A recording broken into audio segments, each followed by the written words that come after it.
Nipe shtundu. So Vini, ulikuwa tuambia juu ya mentorship off mic. Tumasha mics jo. Yeah. I was talking about my mentor. I called someone my mentor, and it sparked a whole conversation. Oh, I removed them there. Anyway, so Charlene, yes. You were asking? I was asking, number one. Just a minute, I'm on finishing up a text. Yeah, but then mukinjingia watu wenye upodingia yake on phone. Amata si kupod peke yake. Very admentalized. It's giving unprofessional. It's giving, you know. Be a professional broadcaster. Yeah. Give us attention. Look at fucking us. Professional, you know. Ati unaangalia uko meeting uko kwa simu yako. Be a fucking professional. Imagine I usually feel like you can just get over it. Hata madere wa Uber wanyakwa kwa simu na ukuombi ruhusa. Oh, that I take offense. Be fucking professional. Kwa simu aje? Like achukue anza. Do you know like kama juzi nikitoka kwa Shuge. That guy was actively like even selling iPhones. He's like Samsung. Yeah. I'm like be fucking professional. But Vin, question number 1. Is it expressed, the mentorshipness? Or do I come to you and tell you, oh Vin, you know, wow, how does it like start? Okay, mine it happened naturally. And it wasn't like, yo, can you be my mentor? Or yo, can I mentor you? No, it just, we were in our line of work, and it just happened like, okay, this is done like this. Yeah. So, and show me something else. Oh, there's this and that and that and that. And when you do this, don't do that. You maneuver this that way. And also, we became friends. I believe that was part of how he became a mentor, because it came naturally, and it wasn't coerced, you know, from any end. Okay. Tulijipata tu watu wanasema tu he's my mentor. So the imposition came first. It was implied. Then you are like, okay, maybe. And then is when like I realized like, oh shit, yeah, this guy's actually mentoring me. You know, because if I had a question, I'd ask him. So, is he like the only one who does that? Like I'm feeling like maybe I'm in a field with like professionals. I'm in training, right? Yeah. You're in a field with professionals. Okay. How it works in my field, you'll pass through different professionals, yeah? But then it's more of formality that you must pass through here. But when it came to him, it wasn't just about where he is, the station that he's at. Yeah. It was about maneuvering through the industry, how things go. He'd advise you about something, another station that you're not in. Yeah. He'd give you deeper insight that other people won't give you. Because remember, you're there out of formality. They might not necessarily need you, but they'll need you to help them with their work. So basically, they might not necessarily teach you. Rather, they'll use you to get through the day. I think I kind of get what you're saying, but now I might just show you how to make this milkshake that you're drinking right now. Yeah. I tell you, just add ice cream and milk, blend, put it in a cup. You know, someone else will come and tell you about flavors, how the flavors work, how to mix different flavors to give you different milkshakes, how to do healthy milkshakes, how to sell your milkshakes, you know, how to brand your milkshakes. Yeah. But someone else atakwambia, we, chukua your ice cream, measure 3 cups, put there, then we are done with the day. Bye. That's what I want. Do you get? Yes. So is it someone who looks out for you? Looks out in what sense? Yes. I'd say yes. Because it's extra. It's not like just work. It's like na look out for you, like kuna hizi mahacks, kuna hizi tips, kuna hizi exactly do's, Franco. kuna hizi don'ts. That's why I'm telling you, he'd just come and tell you something that you had not necessarily asked or even know about, but then he'll just tell you. He'll just inform you. He'll show you something.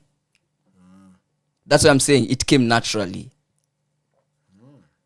Okay. Manpata. So it's implied. He'd more just than- come and tell you, by the way, there's this dish I used to do.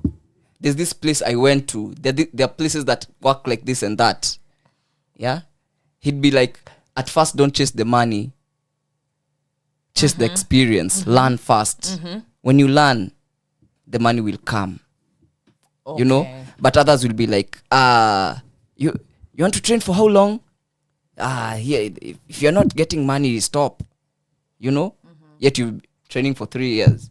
You want the salary of someone who's been there for 6 years. No, you've been training for 3 months. You already want a job for people who've been working for 6 years. Yeah. You get? Does it like get patronizing? No. Do you ever like get that feeling? For me, it didn't, because, as I've said, it came Because you're naturally. learning. Okay. I hear. It wasn't coerced in any way. I wasn't paying him, he wasn't paying me. Do you The think- only payment was me learning and being my best. And if you're like at your worst, would he like come tell you like, you're Yeah. not doing this, you're not doing this? Yeah, because I remember at some point he was like, this field, you don't need to get angry that fast, because every day you'd be angry. Yeah, so just check on that. You work on your anger management. Yeah. I don't know. Maybe now I'm getting. I feel like I usually have a problem with being told what to do. Maybe that's why I don't like see mentors. Now you see, it's not more of like what to do, it's rather how you maneuver. Okay, then it's a thin line. No, ndo nimekwambia, someone will tell you, take 3 scoops of ice cream, 2 liters of milk, blend. Someone else will tell you, will make you understand the flavoring, the why 3 scoops and 1 liter and 2 liters of milk. You get The reason why behind. Yeah. Why am I cold pressing juice and not just blending? You know? Someone will tell you, when you cold press, you're not losing nutrients. But when you blend juice, the heat from when you blend loses some nutrients. Do you get? But He makes you understand why. Vini, but He's just hapa- showing you how to do it. Vini, but Yeah. hapa na feel kuna school of thought yenye ucheki yenye alikuwa anataka kui bring out vile ku bring out vizuri ya mtu mwenye you find way ya have kuambiwa ye interest yake umlead to way tumbaka point yenye ana find a way mpaka hiyo way inakuwa maybe way ya wase wengine. Unanielewa? A pathfinder. Kwa tutonga hivyo pathfinders. Ebu come again with the pathfinder. Umse, anajua kupika mayai ni unasha nini unapiga mayai nini yana moyo siku ya asipige mayai aivunje tu hapo kwa pan pap unanipata afanye kitu yenye yeye hajaicheki na sasa ameambiwa na mtu aidu but maybe nafanywanga but ya may learn through ye interest yake ya kutry kudo vitu differently unanipata ama kutry kudo vitu ka yeye mtu ni hard kukuwa na mentor kwa sababu ataonanga ni kama unataka kuni patronize ameita ni kama unataka kunishow vile ya kudu of which from your angle nimeona mentorship works best if it's implied rather than expressed. Yeah. So ukiimply it's kwa mtu easier. mwenye akona thinking yenye ni independent ataona ni kama unampatronize you get sometimes watu wangu receive ni kama asa wazee wanataka kutucho mse anataka kunishow mse amekuwa hapa na yana ganji hivyo na wanasikia mimi usini advice sasa huyo kuja nayo gia ya kumwambia ati imiliki yako kufanya hivi nini test na kuja sijui nini atakwambia so acha mimi ni duvle mimi nadai tu nione ni kutakuaje unanipata na si coming from a vile point pia na pia mentor come from a vile point let me understand from your perspective because I always thought that it's expressed that mtu kama anakuambia ati mimi ni mentor wako because I've met people who like impose themselves on people like nataka kuwa mentor ule kijana I'm like that's so fucked up why are you praying on this kijana to be a mentor And also, Now you see when that happened, okay, you see this guy, I'd say the kind of mentorship that happened for me wasn't happening with anyone else, right? So the moment I made it, I'm putting it in quotes because making it is relative. Wapata mse mwingine ndo asana try to get someone else to mentor, so that can be said that he also mentored someone and he made it. Do you get? Yeah. And then it's not as organic. It's not organic. Inalitanga End up shida. blowing in their faces. Yeah, inalitanga shida, attitude, ego, makuzuku, brutana, unajua fitina. Let me ask you though, yeah? Do you like, what can I say? Maybe this is just me, right? Is the mentorship like holistic, or do you just draw barriers like it's only professional? Like usije Like what I kuniambia mean, what I mean is, for example, you can't be my mentor at work, right? But your personal life is a whole other. usiniambie jamaa madem ati madem utu. Does that like mess with your psyche a bit when it comes to mentorship? You know, Like I can't wholly answer that because as I've said, mine was natural and we were friends with this mentor. Yeah. Fast. What came Will I call it first? fast? No, I think the mentorship came first. Or then And a then friendship like developed? in the amidst everything, we were like, oh my god, we're already friends. Apart from talking about what, okay, but Pia, it was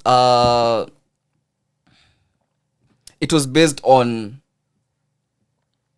similar interests we had outside work, or rather things we could relate to outside work that also made us friends, right?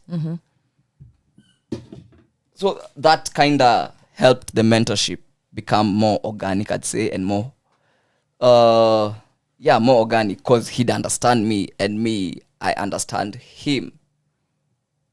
Yeah, Do you get? yeah. But then there are others whom, as you've said, you can't relate to their lifestyle. For example, if he was older with a family, you know, He isn't all of these things. he isn't. We are almost, I'd say, in the same age group, right? Let's say I'm 27, right? He's around 31, 32. You get? If I was 27, him is at 50. That's a different. kuna hao kind wenye of- mumi tu kwa hivyo. Ndo nakwambia, that's a I feel like that's different kind of mentorship. That's mostly work based. It can't get out of the work. Yeah. And then now aspect. it's not organic because you have to like be blind. Yeah, To some and extent, to some also, things. but there are barriers you can't cross. It's not Yeah. as free. It's not Yeah. as free. It's not as organic as you're saying. Yeah, thank you for saying that, because my problem usually is I don't usually like want to give someone that mantle of me holding you on that pedestal. No one man deserves so much power. Eh? What do you Yes, I mean? usually- It's not about No, giving them power. I understand. That's why I'm saying you. I think your dynamic works either because you're almost close in age, in experience, and you are same more profession. friendly than looking up to. Do you get like what I mean? Yeah. Like for example, for most people, mentorship comes in like a professional spectrum. Like you are my boss at work, you teach me work. But now you see, most times now I'd struggle between now separating you as a work person and like in life. Yeah, because productivity is measured in with also what happens at home. Productivity at work. Kuna mse lifestyle yake inafanya productivity yake ya job ni different sana than na nika adapt lifestyle yako, maybe it work for me. And yeah, and also for the me aspect that for me now your mentorship to me, it should be like holistic, like what Vin is saying. Like even outside work, I genuinely like look up to the kind of values you have, the life you're living. If it's not holistic, it just feels like so is he your mentor really, or is he just showing you work?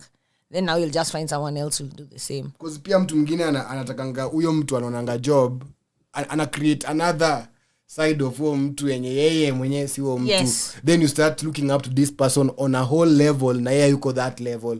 Then wanatakuliza point tu kidogo, you even now lose your principles because ulikuwa umebase principles zako zote kwa umse. Yeah, I I think feel like that's selecting a mentor is very, very should someone select a mentor or should it just happen? If umesema it just or I think okay, I believe there are people who really look for mentors.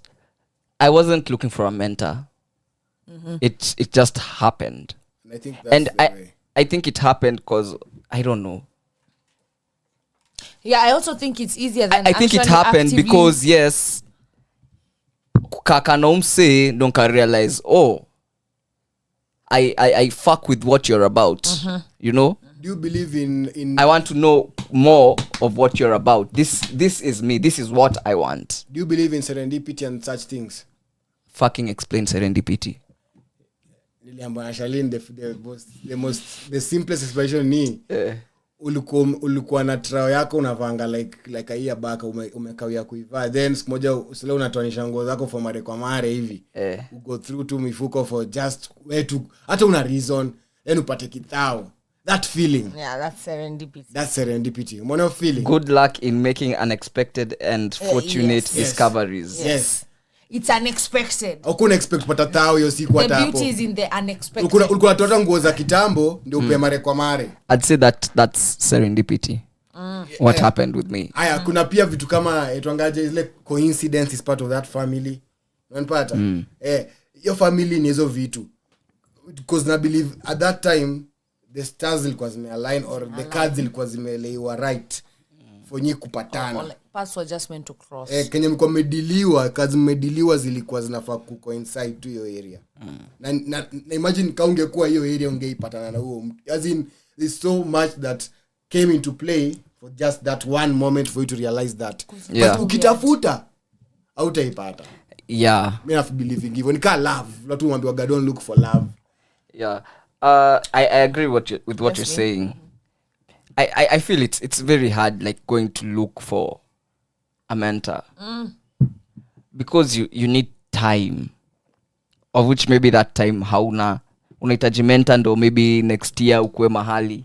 But then you might need a whole year to look for the perfect mentor. Yes, and then now if you see the perfect mentor like when you set out such a thing. when you set out to look for, I feel like now you start ticking boxes.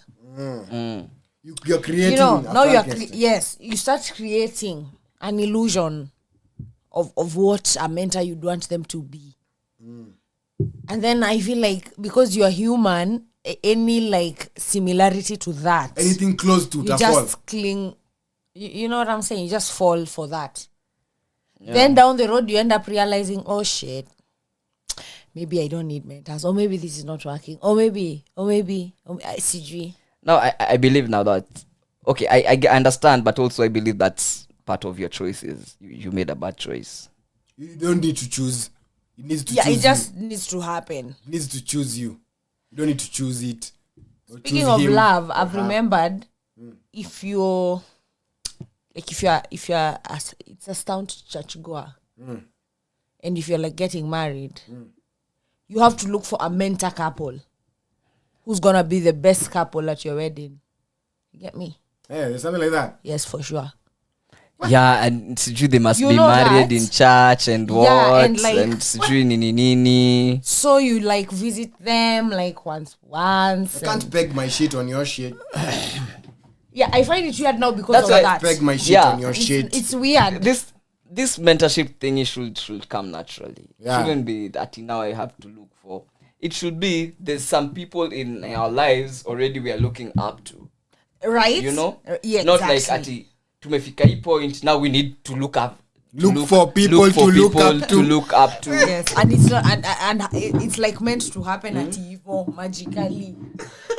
But you see that's different from someone who's like fresh from school.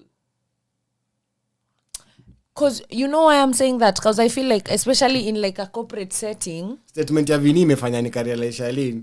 It's a societal problem. Society inasa kulukiwa up to naturally. Wenye wako wana mask kama ni uongo ama ni hypocrisy. Si kitu yenye tunaona unatudanganya. Kuna level of lying. Hakuna real ass people wenye actually wana make real ass decisions and unaweza look up to.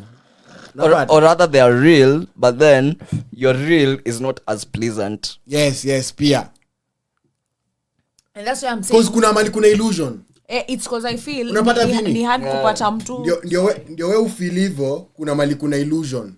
Ndio ufeel real yenye unapresentiwa kwa society ka kitu tunafaa ku look up to. It's not what you think it is. It's not what it's far-fetched. It's not holistic. Like you'll agree it's part of it. Then there's reality yako kwa kichwa chako iko fact already. Mimi na believe hivyo. Reality yako already ko misconstrued na illusion.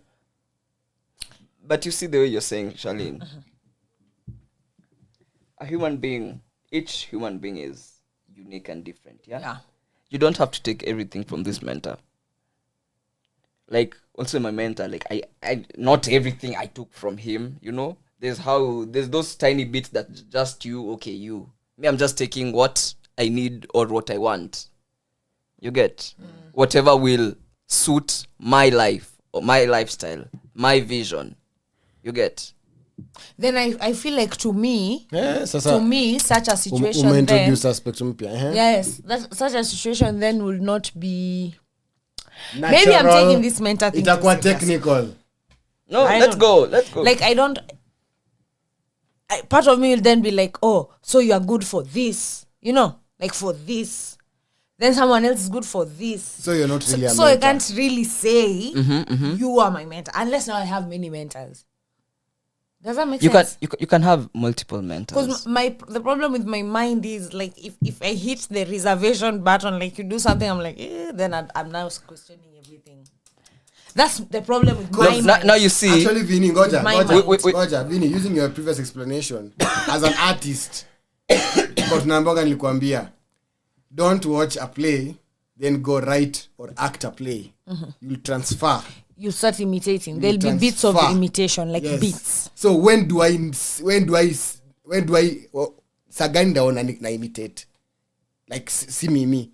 As in that's another aspect. That's another aspect you're introducing. Sasa nikintroduce kitu inamaanisha this whole thing becomes technical for me. It's not natural anymore. And get? Because hata tukiambiwa hivyo tuko hivyo ndio enda worked. Alafu siku unataka kuwatch, we watch. Usiwatch with the mind yanataka ku-inspired ni act. Uta imitate. Yeah. Uta help it by the kamsani. Mimi najua. Now, okay, with what you're saying, what I'd say is I'm going to watch, yeah? For example, I'll go watch how Annalise executes her characters, yeah? I wouldn't want to take her acting and bring it to stage. That's what I've said. I just want to take her ethic. That's what I've said, Vinny. Do you understand? That's why Vinny have said it's involuntary. How choose kupick hiyo kenye nasema uende kuimitate. Inajipata. Kwa sababu au ku take time ku digest kenye unachukua ku inspired. You are not inspired because it's pop. Inspired things take time. You are going to watch so that you can go act. Yes. Uko na intention already uko nayo. Tuliambiwaga hivyo ati kuna ati umepewa script, now that's when you're going to watch something else. Yes. And then you think you are looking for inspiration. Yes. Doesn't happen like that. There's another scenario I've thought of. I think of what I'm trying to say. Like I feel like I draw inspiration from very different people and settings. Hydro. Mimi. I draw different inspiration. Maybe that's the other reason I can't peg someone as a mentor. It's like I was thinking about it the other day. I've come to feel like in adulting, you can't have like a best friend. Because I feel like you relate with your friends differently. Differently, yeah. So there's no one point you'll point out best.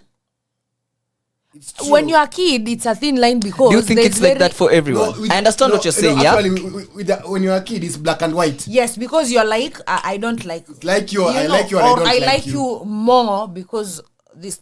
I don't know if it's everyone. That's what I'm saying. For me, that's my kind of. That's how my thinking works. I don't think it's for everyone. I think there are people who are just, these are my friends, and there are people who are like, this is my friend, this is my friend, this is my You friend. want to this is my observe friend. something, Vinny. And the way you're saying, this person will draw different things from all these people, yeah?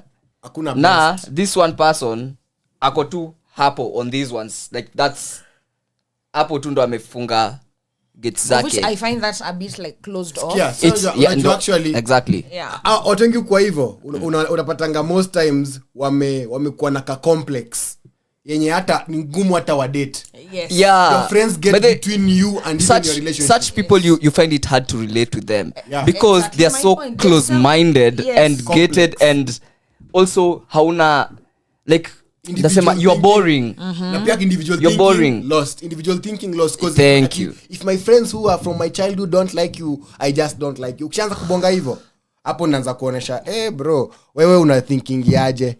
Wewe unapendanga nini? Mbona ni my friends. So ukitaka kudinyana, I must ask my friends. Ukitaka kwenda out, I must ask my friends. If do my friends like this boy? Do my friends like this girl? Ni kama like you have like, let's say in the work setting, just to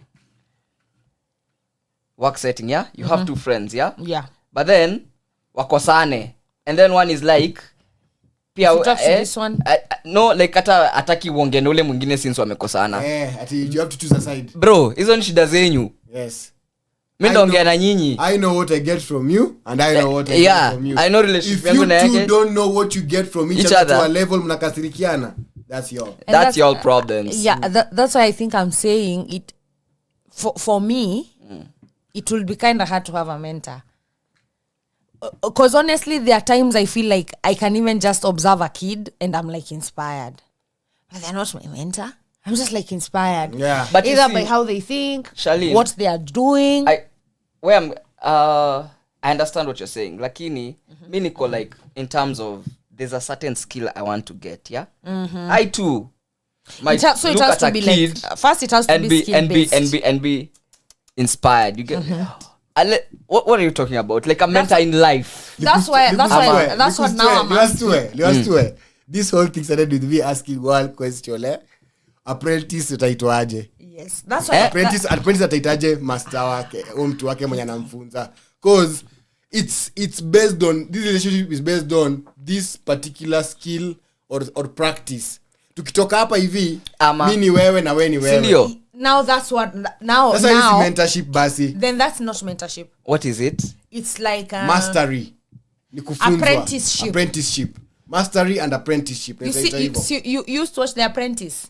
Ya Trump. Yeah, it's that kind of situation. So basi mnyi mnasema mentor I exist.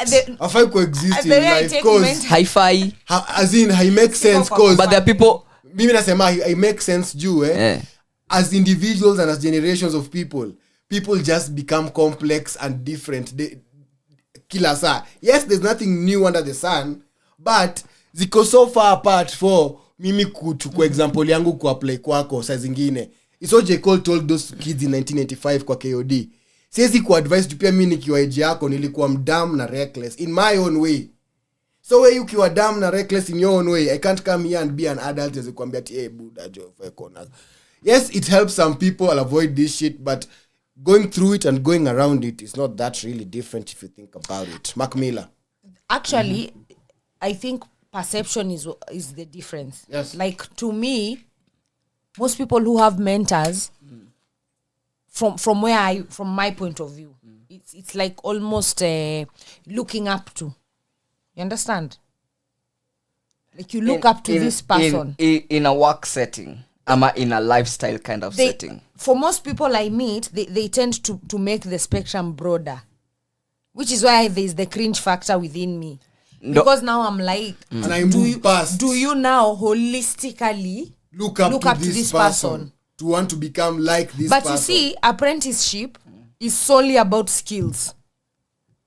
Like I don't care if you're a drunken master. No, me, I'm here. You've got it. You understand? Sijali kama wewe ni munga. I don't care if you're mad munga.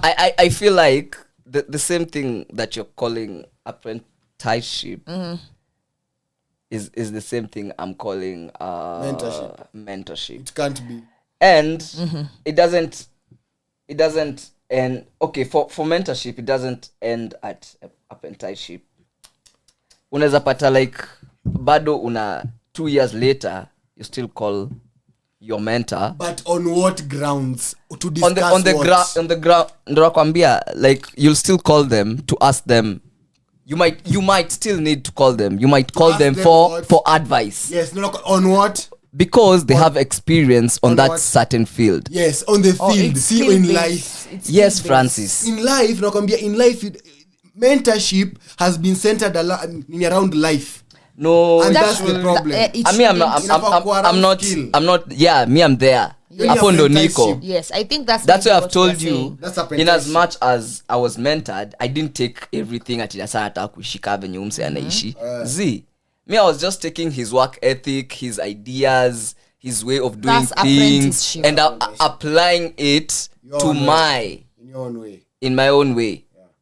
Now, what I think we should be telling people is that when you have a mentor, you don't have to take his lifestyle. Just take 1, 2, 3 Actually, that you Vinny, need that Vinny. is good. I think we should just use English well. Yeah. Let's just call it apprenticeship, because we've lost that Because word. by there, you know You've why I'm lost saying, that word you in know the why society. now I was getting lost. Because mentorship, the earliest I interacted with that word, it was with kids. Like you find maybe a footballer mentors kids in the academy. You understand? And discipline is a huge part of it. And that relationship is not only about football. It's what he called looking up to. Watu wanafaa kukua tu. Si ati unachagua. It's like wako it's tu. like main team, for example, ya Manchester United. You are asked to mentor kids in the under 12s. It can't just be about football there, because these kids are looking up to you holistically. Na imaanishi- If you guys go drinking after a game, that's the culture you are teaching these kids. Yeah. You understand? They observe there's more. no thin line They, there. actually, and even they observe more than you telling them what Yes. to do. That to me is mentorship. Yes. Your situation to me is more of apprenticeship. Because 'cause for a it's certain purely time. skills. Na ni time bound. And it's context, as in Yeah. tuko hapa juu nataka kuja kutumia mic. That's basic. Yes. When the mic is not involved, I'm not looking up to you for shit. Remember I told you this person was my friend. You get now what I mean. Friends influence. You don't mentor. A friend influences you. Because it's hard for a friend to like mentor. Because umesema mko kwa age group Because you'll same. have to counter in opinion. Yes. You'll have to. Yes. Maybe that's our perception on mentorship. You can comment, guys. What is mentorship? Me actually, I let me feel give like an example mentorship people moja. take it to a whole other Let me example level. moja, Charlene. That's just how I feel. Let me example moja, Charlene. I want to attack Outside the what church. it really should be. I want to attack the church. Yes. I want to attack the yes, church. Charlene. But okay, I think I've been talking about my experience, but then you're arguing about other people's experience And my experience right? also. Who take it as you've said. Yeah. Yes. Who take it as sorry, as you've I said. was about to interject niseme mkiingia high school used to be given like a school mom or dad. Ndio nakata kuongea juu ya church in that light. So now here where my conflict used to come in. Somewhere down the road, it was just like nah. Yeah, like yes, I like your routine. I like But that. I can't. I like that you wake up in the morning, you know, you make your bed this type of way, you shower at this time. But when it's down to like School dadangu alikuwa kala. To like me and you like socializing. Yes, you have to be you, I have to be me. Yes, and then now that's my cringe factor. My school dad was Carlton. You So get unajua me? Carlton? Kaunga. Big up Carlton, Kaunga KK. KK alikuwa school dad wangu, but ilifika point in the first month after kuingia chuo tulipashana. It never lasts. Juu nilimwambia that long. siwezi kuwa nakupatia cause kapu it unapoteza. didn't happen naturally. Yes. Thank you. Yes. Now And after that experience, and you didn't get to choose. Yes. Now you see. Now let me explain. Yeah. Now after that experience, whoever you meet next as a senior person to you, now to me it was my next bed. Like we were both on the upper banks. She was in Form 4, nini. I felt more aligned to like her practices. You understand? Yeah. And they are way different from this other person.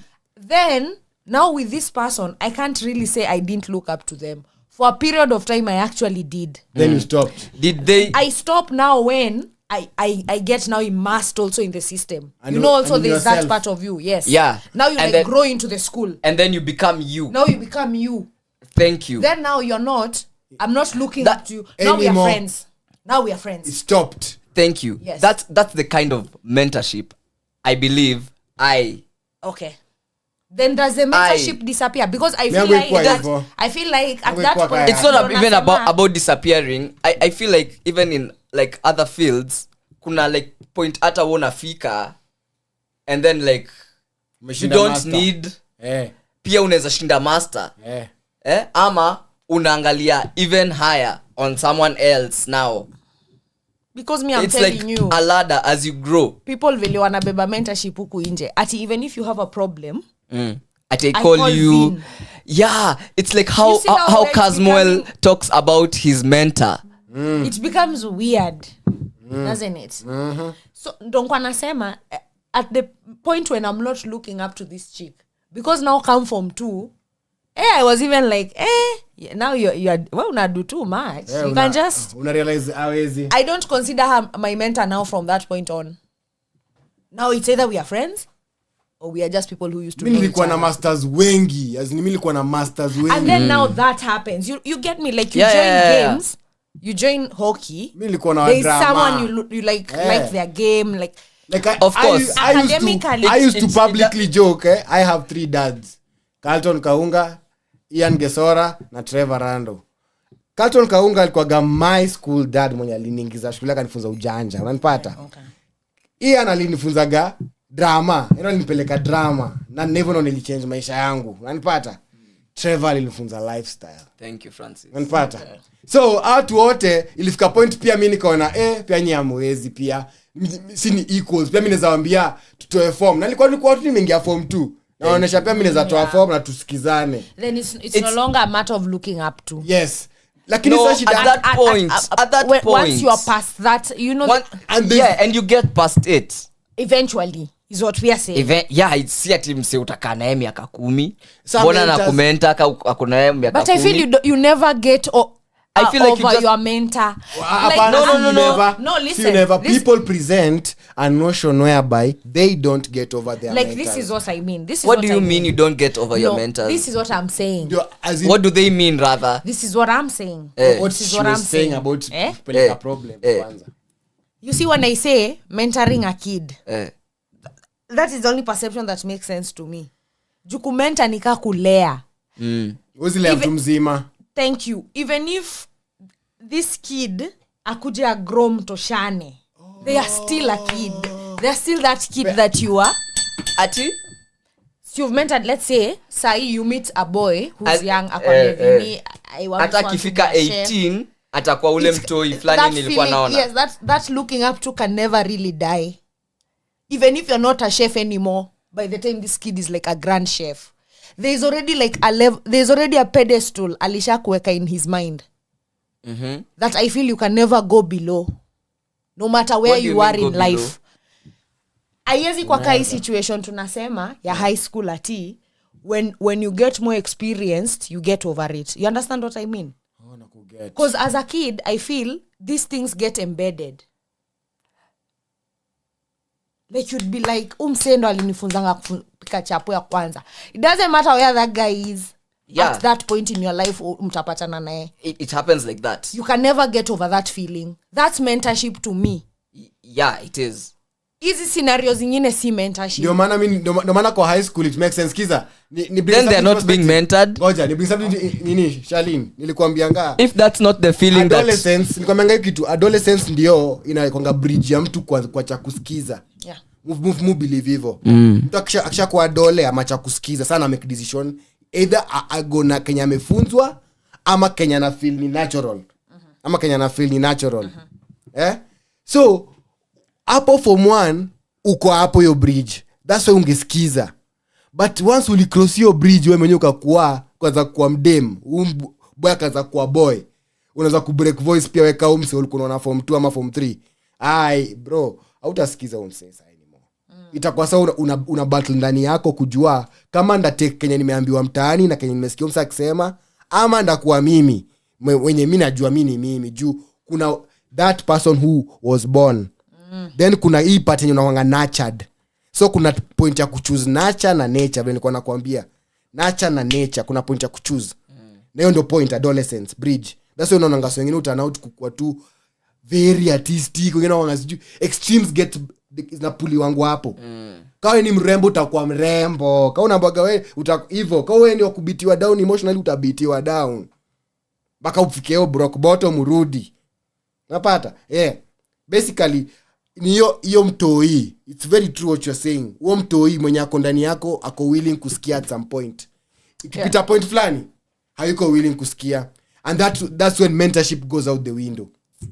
Because at that point ni hard kumenta mtu. You can only pick things as you go now.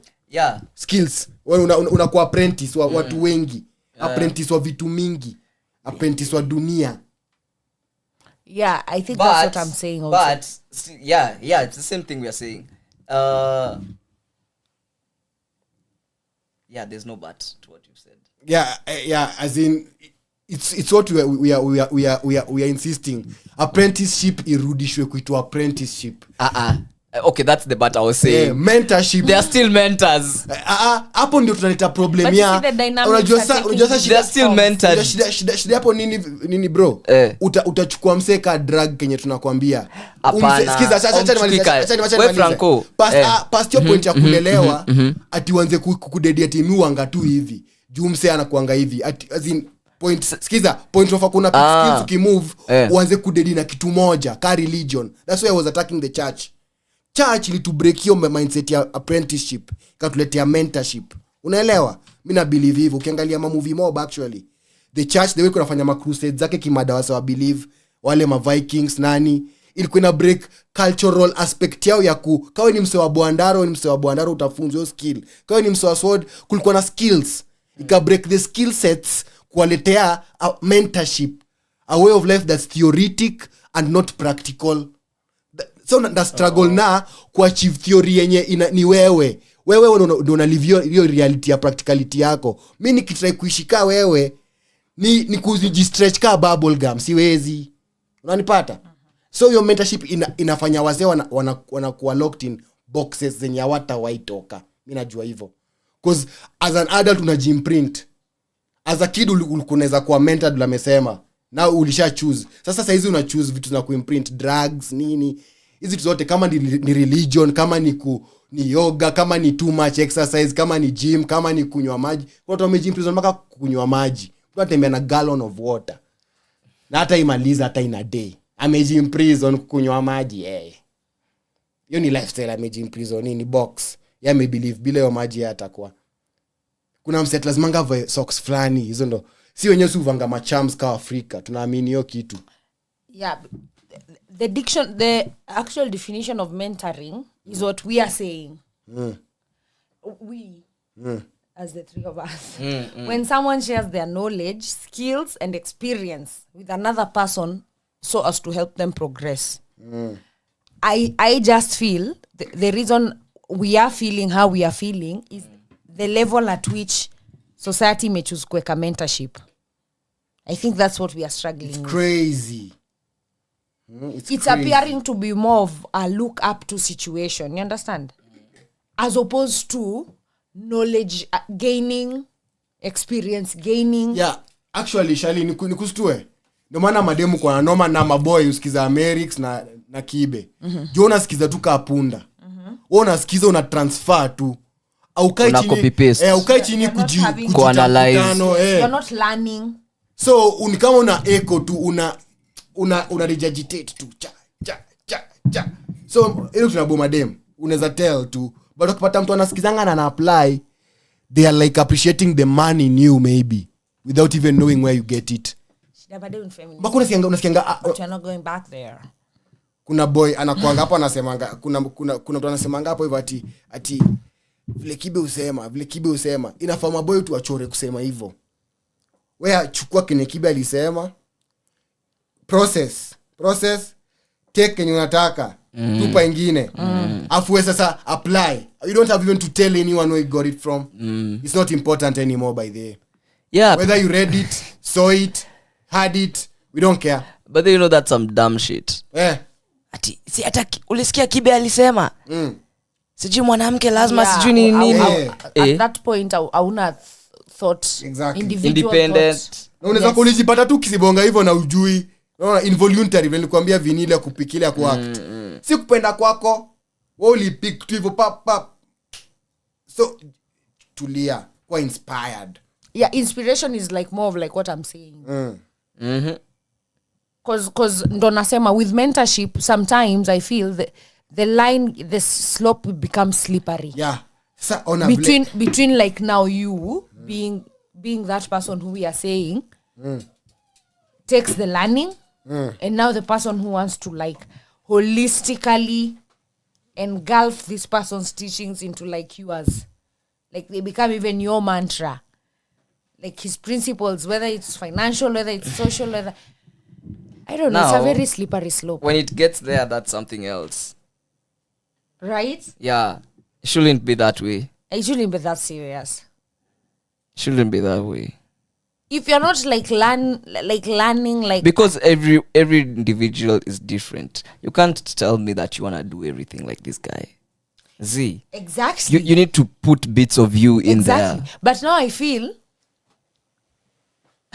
it's not Shanine. This will sound controversial, but this is what I'm saying.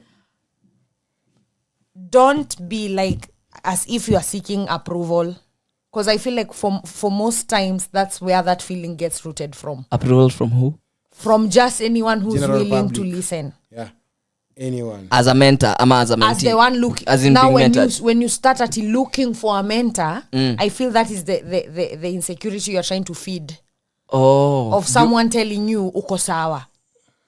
Ukifanya hivi utakuwa sawa. Ama unafanya hivi ndio hivi. Ndio uko sawa. Yes. Ndio uko accepted. Yes.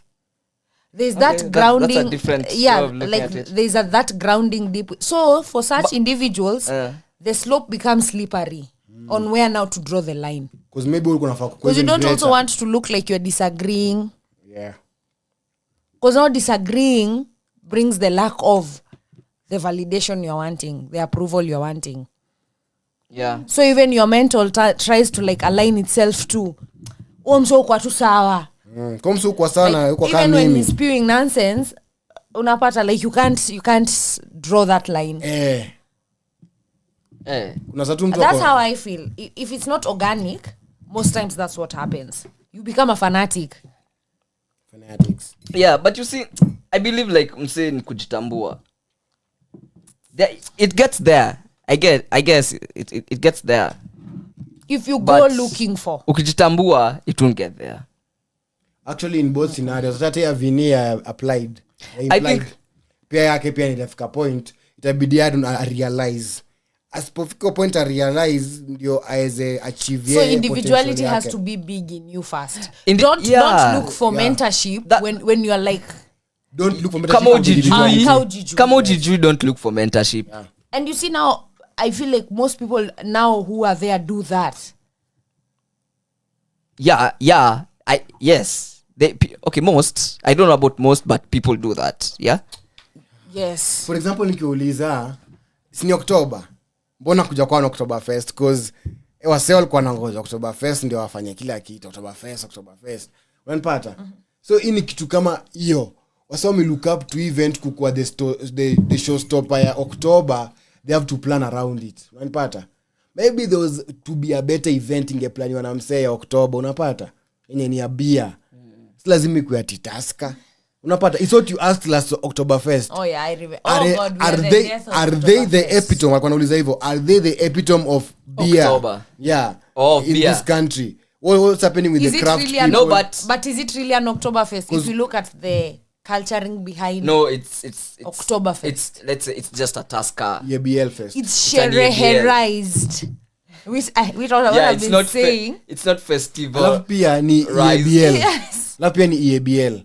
Because hakuna tima craft. It's a marketing thing for them. Yeah. It's not culture and festive. Yeah. It's marketing and hakuna ati raundi kuna hizi mabarrel mpya manini. Kuna hizi Yeah, cause like Vina was saying now, had it been like that, I feel like there's a large percentage of the population who are like keg drinkers. Yes. You understand? Keg is not bad, by the way.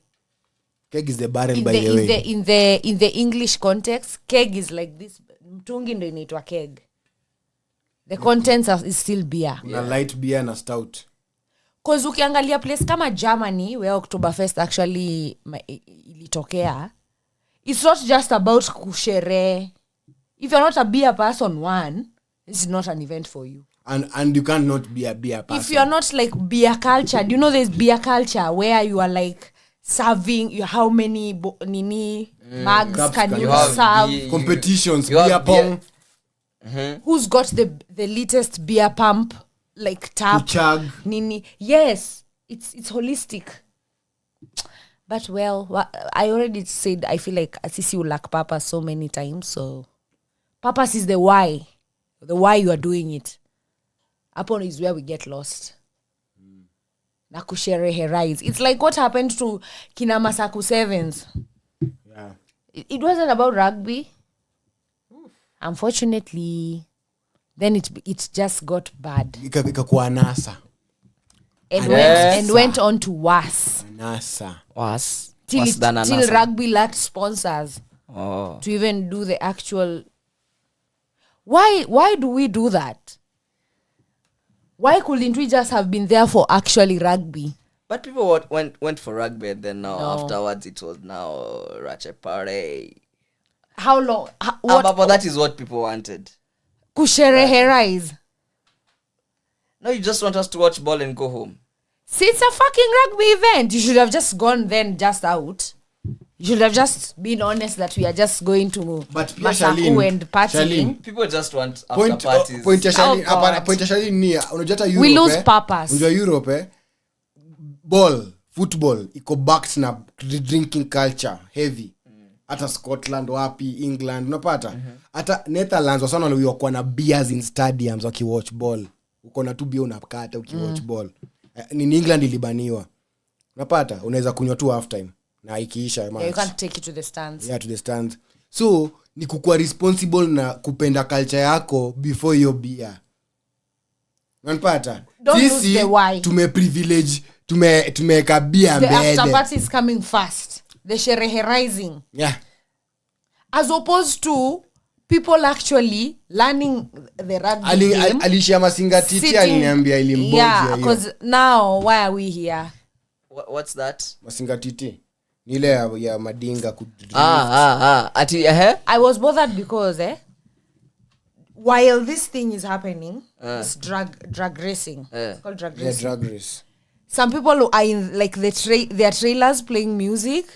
Others are like wanachoma nyama. I'm like, what the hell is going on here? what's happening? We should all like be here.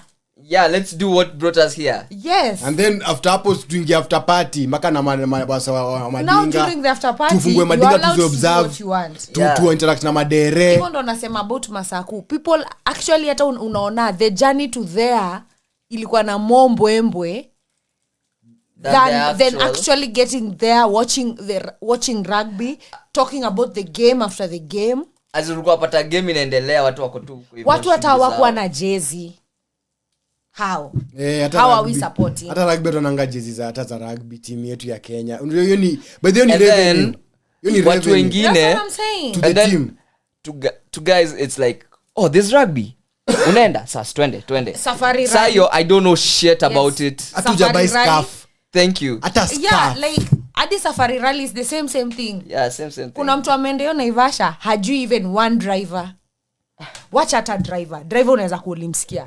You know rally goes as deep as gari gani alikuwa nayo, hii gari ni ya make Specs gani gani. nini. Ndio What nasema made hata it stand Charlene out? ndio maana actually after wame race after sasa ndio mnafanyia after party you can even interact with the driver au ambie vitu ka hizo crew yake technical team wako open to unajua kuna sana za ku inspired sasa wako mentored unanipata Yes. wengi into hivyo kutune madinga but sasa si tumefocus on Sherehe rise. umeipea jina Sherehe rise. sherehe rise Which is what I was telling you about ours.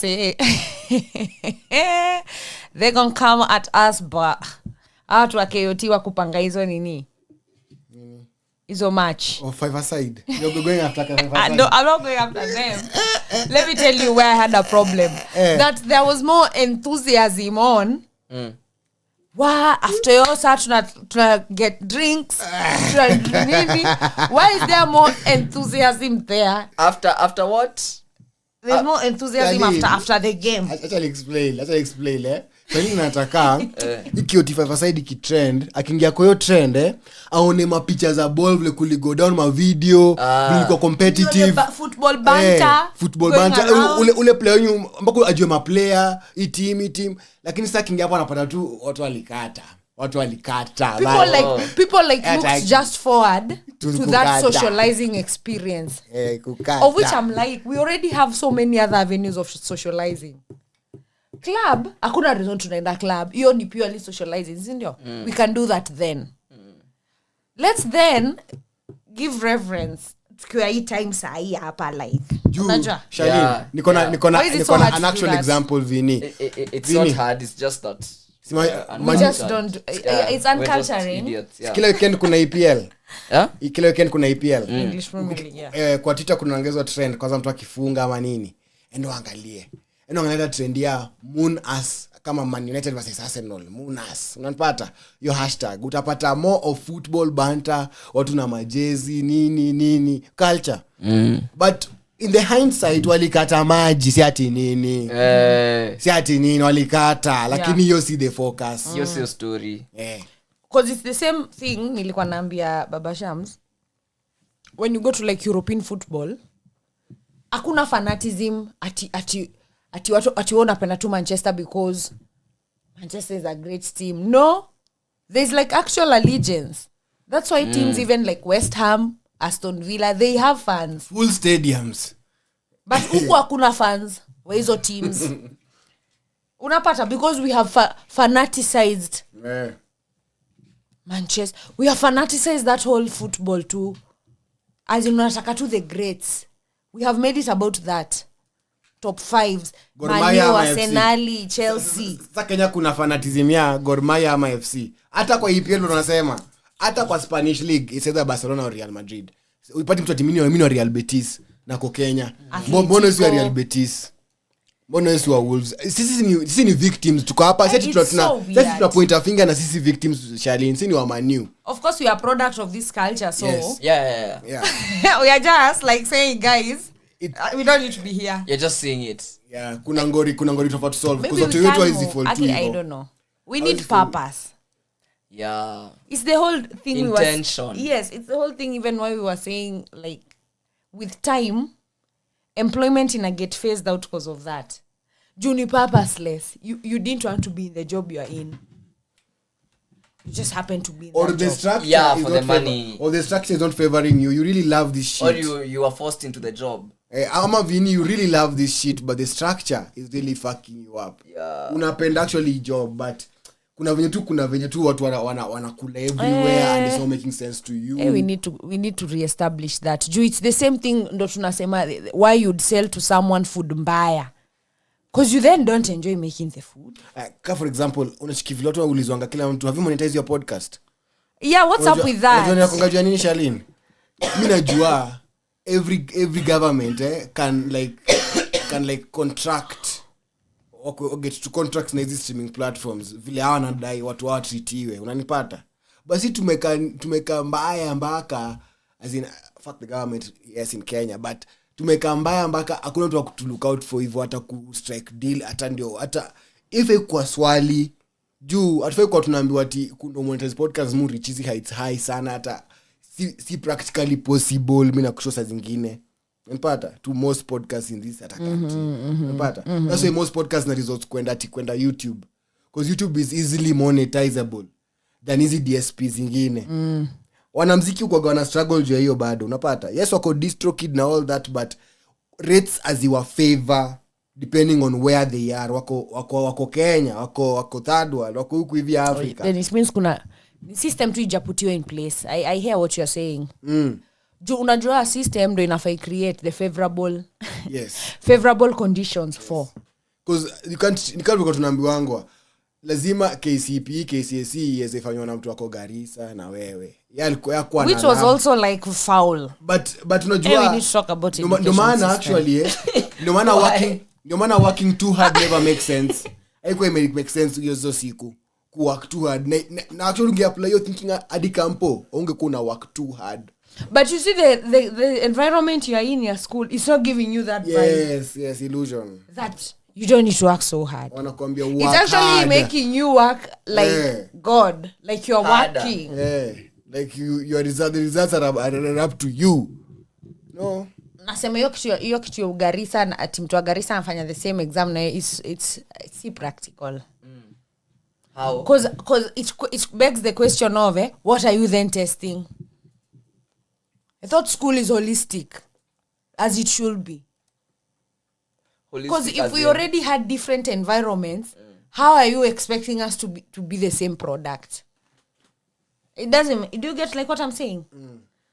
Schooling experience ya umso wa Garissa inafai define environment ya isha define experience ya school. Ngoja unasema sasa hao wanafaa kuona exam yenye everyone should just have their own exams, which is actually good because standardization inafanya sasa hiyo kuwakali na kaujinga. Yes, it's now polarized.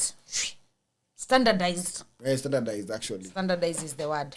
For me it actually makes you, I don't know, as in umefanya exam na then unapata 400 but then a standardized you unapata 350 Ati just because someone else. Now what does that do to me? Yes. Siko baya, I understand. Thank you. Sie kako huko simu mtrichika mtu wako huko. So why wouldn't you give me my flowers? You get the same feeling really. Nikipanda na msema at lalipachwali la shukia hapa la shukia mwisho. Yes. Mufiligi la chezo. Mufil la chezo. I got over that complex though. Why? You made me understand. Kitty. In hindsight acha nikwambie sababu ya donda na ujue ni scam udonda akushukisha atapanda hapo atapandisha mtu mwingine. And I understand that fully. Na mtarue tena. Fully. But I feel like what would you rather it be? Mimi nilikuwa donda. Let's be honest. Inakuwa mtarua say. Asiende ki reduce. No, if your distance was mbao, lipia tu mbao. You don't have to lipia chwani since destination ni chwani. Haiwezi. I say since ukinishikisha hapo utabeba mtu mwingine. Also. Acha nikwambie, eka hii theory ina practical sense ya route kama Mala hadi Tao. Mala Joska. Mala to town is 100 bob. So Jogoro ni ngapi? Wait. From Mala to Ruai gari ni so. Haifai kwa so. But you see, so mtu wa Ruai ukianza kumlipisha 80, by the time unafika Doni, tutabeba watu free. Anafaa chwani. Anafaa kwa chwani. Because if your matrix is, listen, if your matrix is unaenda reduce, there is a point you'll reach you cannot reduce anymore. Hapana, destination ni Tao. Ina work. Tumpe chat. Tumpe chat. Destination ni Tao. Destination ni Tao. So na distribute if there. So utakacalculate Doni hapa. If it's 100 kilometers from there to town. Yes. Each kilometer is 1 shilling. Hadi ifike so. Sikia yangu. Jogoo Road unatoa mbao inakuwa 80. Sikia yangu. Na gari inasimama. Hapana. What do you mean? Hapana from kilometer inaongezeka. Vini, your time. Yes distance. Mimi I believe from Doni to Tao ni mbao. Si ndio? And environment. So sikiza tulia. So hiyo fare kutoka Tao sijui Mala toa mbao. Hiyo ni 80. Mpaka Doni ni 80 ama Jogoo Road kutoka Mala. Sasa unajua. Sikiza tulia. Mpaka junction ni 60 ama 70. 70 actually is favorable. Unanipata? Tulia. Mpaka hiyo Ruai bypass kutoka Mala inafaa kuwa Chwezi. Mpaka Kamulu inafaa kuwa Salasa. Unanipata? This thing inafaa kuwa mob. If yes to break down toka 100. Na hii ni fair chat. Na hii ni rashawa. But mimi nasema off peak is another issue. Itaanzia saa chwani. Si so tukatekate. Mimi nasema hivi. Itakuwa kinde hadi. Cheza na mimi niko South Transport. So, useme Doni ngoja nimesema. Useme Doni mpaka Tao ni mbao. Basi mimi mwenye nimepandia study, mbona nalipa mbao? If we want to go by that reason, hapo ni 10. Mbona hata nalipa 10? Doni is like so far away from study. Hapana, kuna midpoint ya Doni. 10 na finance. Kuna midpoint bali naanzia. Na 5 bob. Unaweza lipa 5 bob. That's what I'm saying. Unaweza. If we unaweza lipa 5 bob. Kama tunalipa. Na hivyo ndo mimi nasema. Kilometers. If at all it's 100 kilometers. Yes. Na fare ni so. Each kilometer is a shilling. Okay. Ukipanda hiyo gari kilomita 2 lipa 2 bob. Hawezi shinda kimeta mimi nimekuwa donda. Mimi najua sukuli ya watu. watu. Mbao. Basi study kwa 5. Hata si study. Hapana, sikiza. Kwanza sikiza. Mzua. Hapana, sikiza. Unchiki from Doni to Chachami ni Kinde. From Chachami mpaka hapo study mpaka tao ni Kinde. Hapo ni halfway. Chachami ndio halfway. Chachami ndio halfway. So basi Chachami na mimi nikipandia kutoka Doni Chachami ndio halfway ndio tao. Tao ni Mudhurwa. Mudhurwa ni tao. Mudhurwa ni tao. So hiyo usilipi hata. After study by the land is ni free. Lipa. After skiza ni ukweli. Lipa tu. Ni ukweli ni jama hata unaingia ndani. So usilipe. Landis ni kwa jam. Watu ulipishwa wewe. Anasema in an ideal situation should be free. Unaweza hata tembea tutao. Tao ni hapo. I still stick to pay the distance unatumia hii gari. Lipa. Hapo actually equal. Okay. But is this back to the analogy now? Actually Vini actually depending actually according to how Nairobi planning is supposed to be. Mwisho ni study. Hapo ndio Mudhurwa iko. Hapo ndio bus park inafaa kuwa. Wasona waingia hapo wamwagwe. So hakuna kubebwa. Maana nakwambia halfway ni Chachami. But that's a nice idea. The same way Thika Road. Watu hata toko hiyo area rahisi.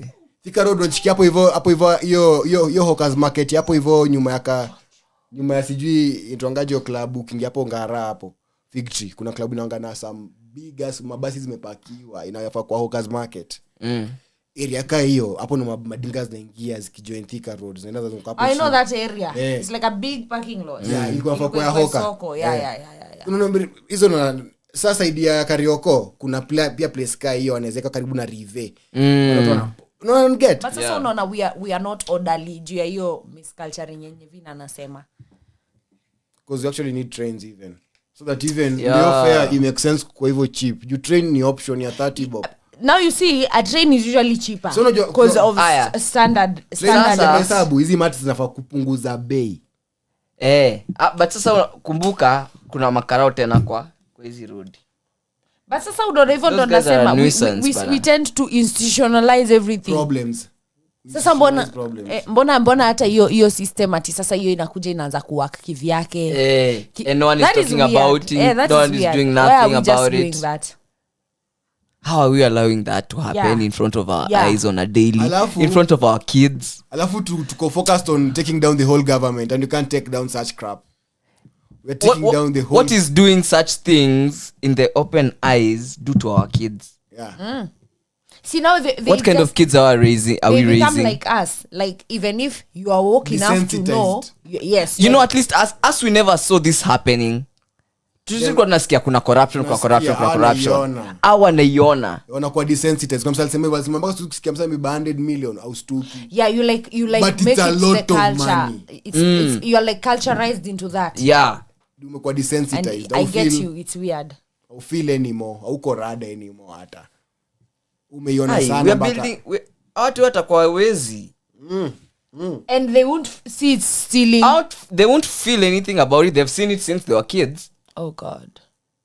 But ni kubad.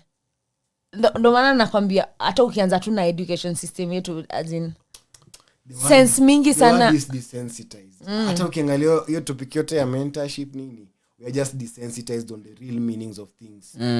Because like how they just made school because you know people exams. Also will just jump into mentorship just because they hear that's what I'm saying, people being mentored. That's what I'm saying. But oh God, kama squeezy probably doesn't even need a mentor, but akona pressure since people have mentors. That is what we have been saying. Shit. The way pia unapata squeezy, everyone is wearing football jerseys. Have you guys noticed? Yeah, it's not it's not even interesting. mwingine unapata and if umesema it's so sheepish. It's just Man United, Arsenal, kama Chelsea, hii Arsenal Liverpool. inaka ya Kenya. Baka, That's jersey. You seen that jersey? kuna mseni mwana amebaisha fade. Kuna mtu anaweza vaa jersey na jua ni timu gani? Kuna mseni mwana isha fade shali nimekuwa grey. It's supposed to be black. Sasa si unaona tusha create hata hiyo market hiyo ya manoko. Kama iva daily. Yeah. There's a Chinese woman sijai sahau alihosiwangwa na Kingori. Kingori akamuuliza, akamwambia huku fake things we call them China. Mama akamwambia they are not really fake when you come to China because their whole purpose behind kuna iPhone ya 5k na kuna iPhone ya 100k is that they want you who can't afford their 100k to just have the feel. It's not about knockoff. Having the real deal. Yes, alikuwa anamwambia hivyo like kama kuna mtu akona a real Rolex, there's someone who like wishes they had a Rolex but they really can't afford. So we make like a Rolex for this person. I'd really like you see there's culture behind that. Yeah. But pia I'd really like to know ambapo imewasaidia ku grow economically massively. But pia Vini, I'd really like to know their laws on recycling. They must be heavy. I hope they are good because pia ina create a lot of product yenye pia and it needs a back way back to the factory. Kumbuka huko ni places air pollution ni mbaya. Yes. Because of industrialization, of course. Air pollution. Because pia kuna back end ya the realistic part of kila mtu kwa na feel. Si lazima kila mtu haifai kila mtu akwe na feel. That's why ni hiyo bei. Inafaa wewe feel kenye wewe una afford. Kuna hiyo aspect pia. I just felt from their end it's a bit societal. Ni sawa but kuna school of thought ndio wanasema Jukala kwa niambia kudispose is a problem. Alikuwa Japan kwa niambia kudispose ni shida. Juu hata ukibai TV kutoka ingine deadly utapeleka wapi ingine. It's always a problem. You are over consumer. Utapea nani? Juu pia na afford yenye ana afford uko hivyo na ni mob. So unaona hiyo ina create ndio maana kuna niambia hizo fake laws ina create landfills. Kwanza sana Africa juu kunaweza kuja kudampiwa. Eventually. Si hapo tu wadhi. Unawaona tu. Because hizo bells za nguo ni hao wanatry kutupa. Na sisi tuna receive kama mali. Desensitized. Sisi tunaenda unamka 4 am umeingia wadhi kuchambua mali. Unanipata? Na hii mali ilikuwa it's disposed huko hivyo. But hata uamke hivi tailor wako na material ya kitenge. Zingo hata zinakuanga aid. Imagine ufa kwa mkatela wako na kitenge hivi ama na kaki ama na jeans ni shone wewe unaenda kwa mkia wapi. We just need like a when you can't even promote Kenyan cause na pia siezi blame some of them are like work atu blame tutaka sisi wenyewe sikia but unajua pia hii industry like maybe Kenyan fashion ingekuwa lucrative many other fashion designers wangetokea. Yes, I agree. Na pia Vini unajua like brands it's still a system issue. Yeah. Their work right now give them constant customers for like 2 years they'll up their fucking game. Alafu Vini angalia the net effect itamaanisha watu na buy bail zitapungua so demand ya bail itapungua so itabidi hasa deal with their fucking problem. Yes, they are creating solutions for themselves but still deal with your fucking problems. Unanipata? Yeah. Deal with the recycling bit. Yeah. Because me naangalia hapo pia I'm glad you all finding solutions to make things affordable for all people. They fix their problem and then they check also on their consumerism. Yes. Fast fashion. So sisi tukidijitoka kwa hiyo desensitization tutafanya value every season you're buying new clothes bro. The fuck? For example tutumie example actually Vini there's a practical example play KE mpenda kuitumia sana. Ilitoa Kenya kwa desensitized about their music. Wakaanza kupay attention and the paying attention ikafanya wakaanza kupick apart hata wakaanza kutokea wengi.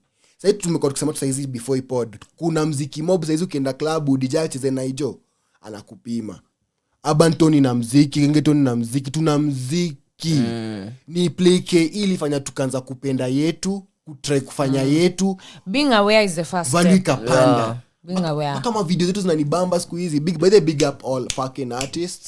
You're all doing a good job from the cinematographers kina Yeko even mambo ya protest that's the positive I feel. Yeah. So many people woke up to the fact that by the way, this is what is supposed to be happening, guys. This has not been happening. We were desensitized for the longest. Like, for the longest, it was just... Unambo is tribal, ni ya watu wa sijui nini, sijui ni ya nini. Imagine kama... Tumejua. Like Deno, shout out Deno Ambua. Deno Ambua is like 30. Is it Deno who was telling us he has never voted? Yeah, I think. Like ever. Because of how desensitized you are. Like, you already accustomed politics to being dirty. Yeah, watu wataiba. These are seflani. Yeah. Seflani ndo anafaa kuwa. So you never even paid attention. Until now, there was that awareness that was created. Awareness is good, but it also depends on what you do the with direction you are taking it. What you do with it. Because otherwise now you're all just aware. Charlene, big up the awareness. Do you know why? They can read through bullshit. They read through Morarake Baso. They read through Casmuel. They read through bullshit these days. You can't just come and utubebe. Unanipata? Utabeba wa kidogo tukikuobserve. And also it's about kufanya vitu differently. Unajua nilikuwa nakwambia. Wakenya wengi tuko na hiyo like got you syndrome. Got you. That never helps anyone. Like, wow. But unajua uzuri ni Charlene. Umeiba. Charlene. 150 million, Charlene. then we die there. Hapana, unajua pia inafaa Like, on the fact that like umeiba hiyo do. ni juu court system ita protect you motherfucker. Karma. No. Let karma deal with it. It's not even that. It's like unajua sasa got What you can you do? What can you do? What we've always now been saying here. What can that person with the got you moment do more about that situation? Because me na feel your got you moment it just helps the society to reduce wase wanaibaiba ndio sikuja na ingenuine story kutupima. Unanipata? But siwezi do more because ukitapelekwa kotini afu ikae huko 2 years then juzi ni mwanata watu wanakuitiwa ati koti imetupa nje ni kesi ya 300 billion inatupa nje kesi ya Mandago na Libya watu. We can't throw out cases just because the regime changed. Honestly, I'd just look for all ways to not give the government money. Yeah, hiyo pia inafaa kwa the longest struggle ya every... Because now that's a cycle. Because honestly, there's nothing else to do. That's what we figured out. There is nothing to do. Hey, the money we give this government banner. We need to stop giving them. And that's the longest struggle. We have to just work around how not to. Tunakuwa tu practical. Watu ende mushadha. Tumekuwa desensitized mpaka na ushago. Imagine watu wanaanga ushago ni kama ni ushamba. Si ushamba. Si nilikwambia hawa watu wa kuweka advertisement ya holiday. Ati ushago crossed.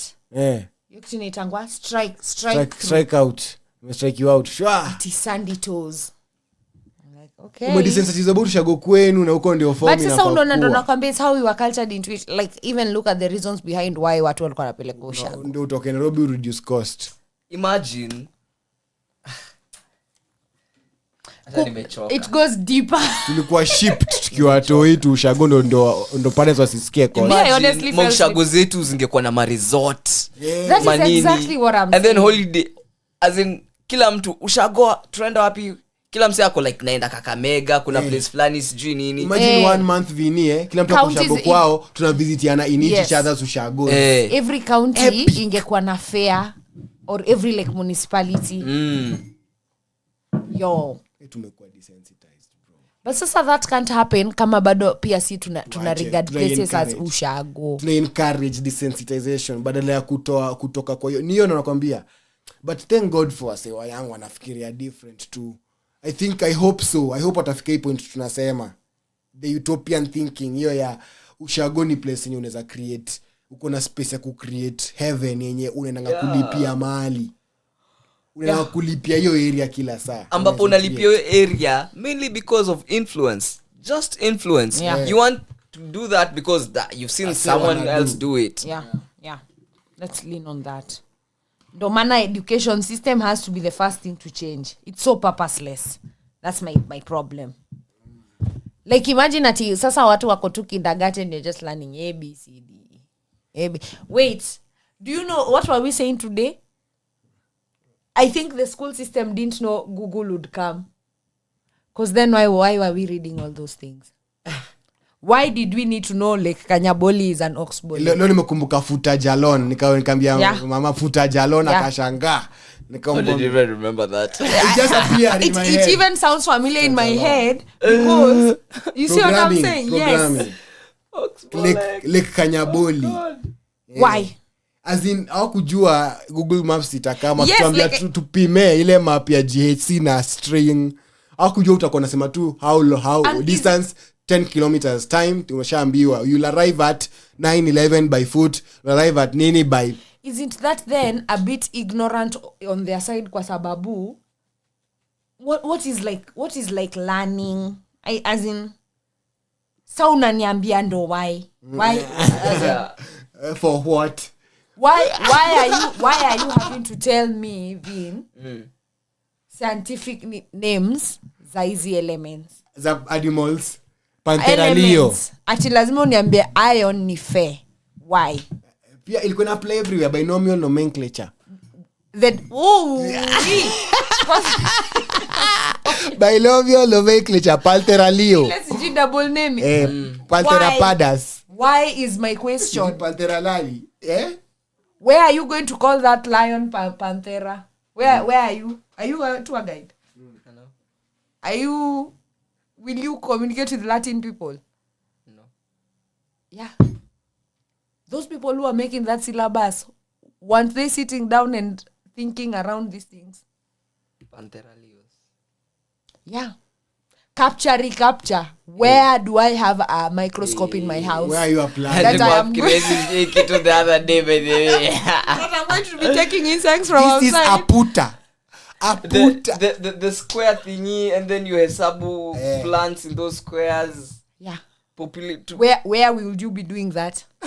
Well, kwa shamba yako, but Hata kwa shamba yako you are not counting. You are just about the growing of them. And still, hoping. in the growing, you are not interested in chlorophyll, which is supposed to do what? Interested in reducing weeds and nurturing the produce to be healthy. Basic ass thinking was Wasa the who way. make syllabus. The why is still standing Umetujaza out. akili nafuta jalo la space ya kujua vitu ka woodwork. Mbona alifanya hivyo? Bola la lilikuwa la time ya kujua. Kwani ilikuanga tu general knowledge as in mbona ulikuwa na need kujua ushairi na beti? Why? Mr. kuandika wimbo. Mimi ndo nimekuwa mshairi. Mimi nimenisaidia. Lakini sasa watu wengine kwa washairi watadu. ambapo sai shairi inafuatanga hizo laws to the latter. Pana hata juzi nimekuwa na study haiku. Kuna kwanga na debate over what a haiku is always. The structure of a haiku. What passes to be a haiku. What's accepted. Unanipata? Na iwezi bado wakina Rumi walivunja hizo rules zote na wakameka haiku zao. Kina Shams wakafanya mambo yao. Damn. Specialization is key, guys. Uwezi kwa tu hivyo like umepampiwa tu information like you're just like a junkie now with information Punda. in your head. Nimebeba books. And then now after you do your exam, you're expected to now move on from that. Now you're in high school. There's other things. You get? It's no longer choosing answers. It's Adi nakumbuka form 1 our teacher used to tell us whatever you learned. Does not apply. Yeah, so I'm like they tell you like forget. science has now branched. Yes. Now we have physics, which is the what technical science. We have biology, we have chemistry. Na wakasahau kuna more like mechatronics, sijui nini, atomics. Zinaziko kwa hizo vimbo. Haziwezi tu under the laws of physics or the laws of sijui and zinaji break. So basically they were trying to limit you. Na kuna yenye unaweza think yenye ni out of the box. Umeocha Avatar? Taf Beifong alikuja aka move from rock bending or earth bending to metal bending. Unajua realize kwa rock kuna metals na non-metals. I can bend the metals ni avoid the non-metals. Mtoto wake akakuja akakuwa saa iron bender. Aliza mtoto pasa ameni iron bender. Unaona kanya alidu? Alitambaka gene yake. As in thought he was saying only human beings have the ability to digest lactose or lactase at an adult age. Only. Other animals mazana na mambo wakinyonya. They struggle. Wakifika adult age hawapendi. Lakini si human beings tunaweza adapt through time hizo mahomo sapiens nini tuliadapt through time. But come on, brain ni kitu mi kwangu actually na feel brain ni kitu very worthwhile. Sasa mbona unifunze sijui vitu za kaka gumu sijui. Why are you telling me where things are pronounced? Nini yo? Kaka gumu hapa. Oh my god. Why? Why did you need to know? Man, fuck Kiswahili, man. Fuck school. Generally school. Why? Hata math. Why is that? Oh god. Math apart. Aya, niwastue. Guna si guna. Where do you guna? Let me catch you, Shalin. Let me catch you, Vini. Niwashike. Niwashike vile mlikuwa mnadanganywa. Niwadanganye. Fuck. Niwaambie ukweli ama niwadanganye? Niwaambie ukweli ama niwadanganye? About math. What did you know about math meant? Brackets of division, multiplication, addition, subtraction. If you have a phone, Google, but let me read for you since I've Googled already. Brackets, order, or in brackets, power of roots. Then division, multiplication, addition, and subtraction. There's nothing like off. Order is the off. Order is the it's off. supposed to be called order. Oh.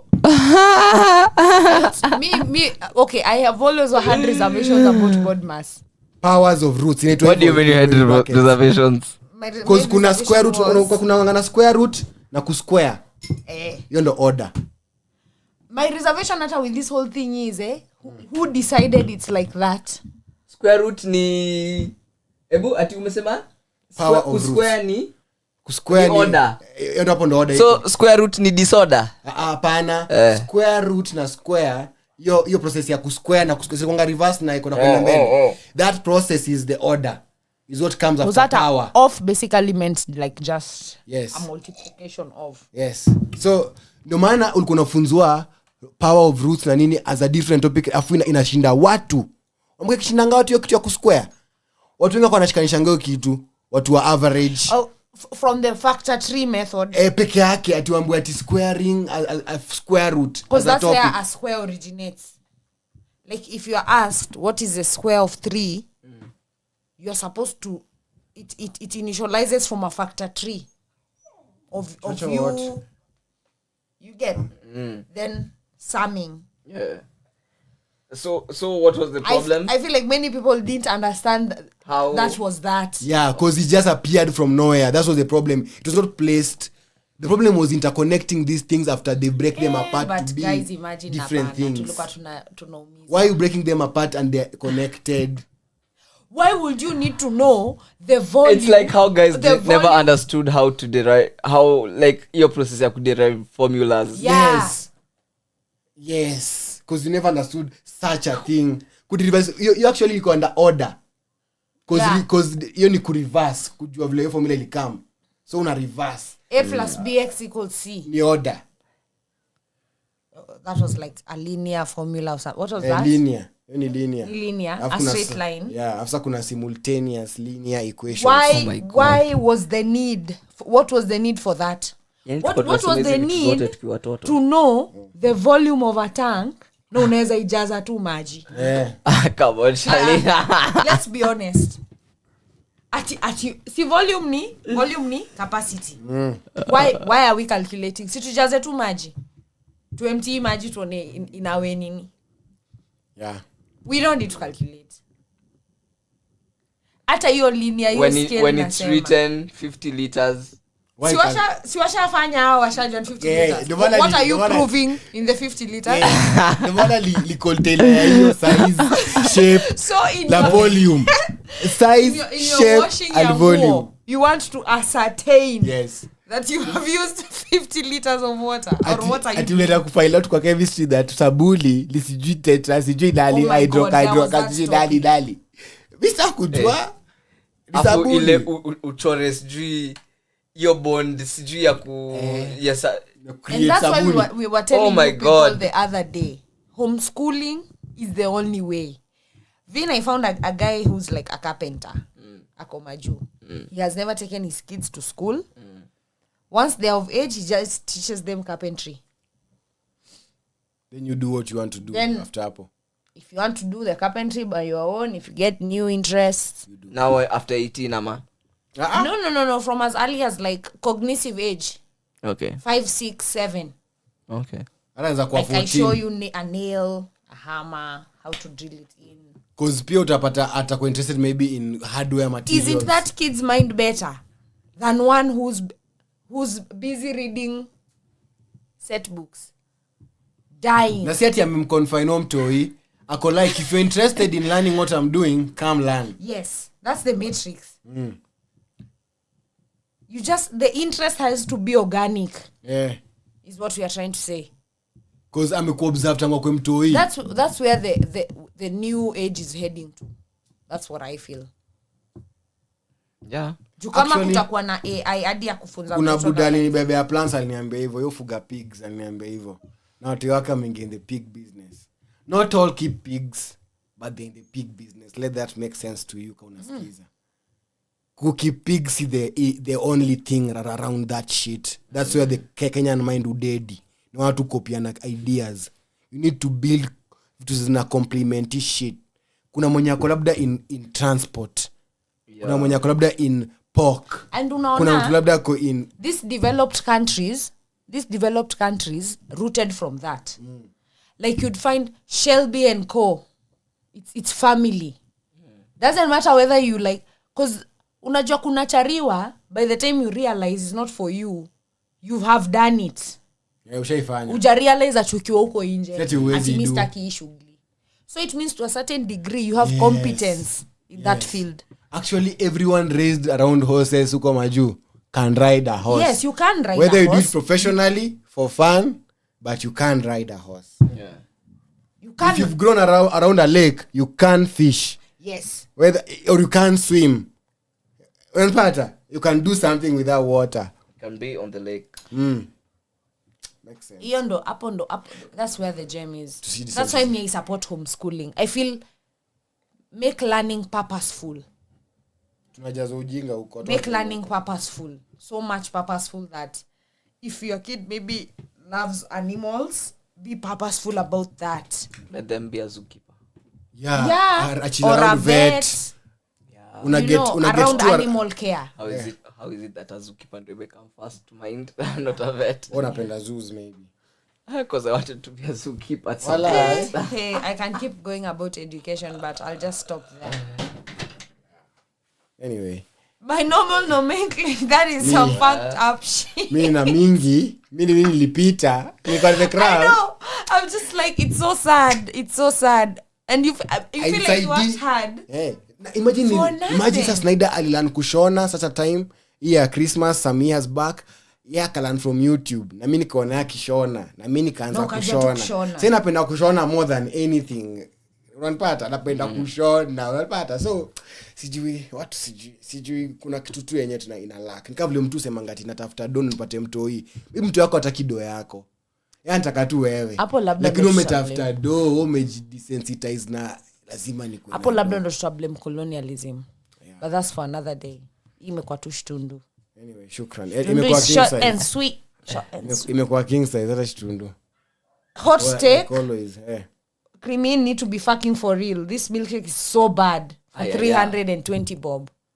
Fuck. Oh, I didn't expect that, but okay. Yeah, do better. Alikuwa anasema ati kitambo ilikuwa cheaper. It wasn't And 320. tasted Was better. this 320? I've only had Like it's a 500. Is this a 500 ml cup really? 250. Is it? It doesn't feel like a 500 ml cup. It's 250. Or like 300. Find the volume of this cup. Oh god. The radius versus times the height.